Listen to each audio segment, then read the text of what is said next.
જય માતાજી, જય મા મંગલ. અમે વિરોધ કરતા ને ત્યારે બધા એમ કહેતા હતા કે વિરોધ ન કરાય. તમારે શું કેવું ભાઈ? વિરોધ તો કરાય જ છે. આમ પાલકીમાં જવાય, આમ પાલટીમાં જવાય? આમ પાલકી જેવી છે. હા, હા. આમ પાલકી અને જે વિરોધમાં હતા ને અને જે સમર્થનમાં હતા ને એ હોતો અત્યારે આજકાલ વિરોધમાં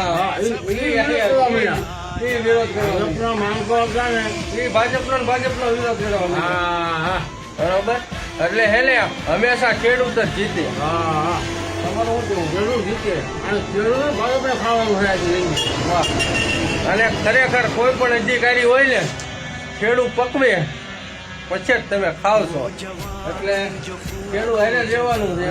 અને જેટલા પણ કન્ટેન્ટ ક્રિએટરો છે એ ઓલા 1500 ફોલોમાં 2000 ફોલોમાં કન્ટેન્ટ ઓલા લાકડાના પચીકડા લેવા ગયા ને એમને ખાલી એટલું જ કહું છું કે તમે એક પણ ખેડૂતના સમર્થનમાં વિડીયો નથી બનાવ્યો એટલે તમે સેલિબ્રિટી હોય તો ભલે કોઈ પણ હોય તો ભલે તમારો વારો છે પણ ધીરજ રાખજો, આવશે મજા.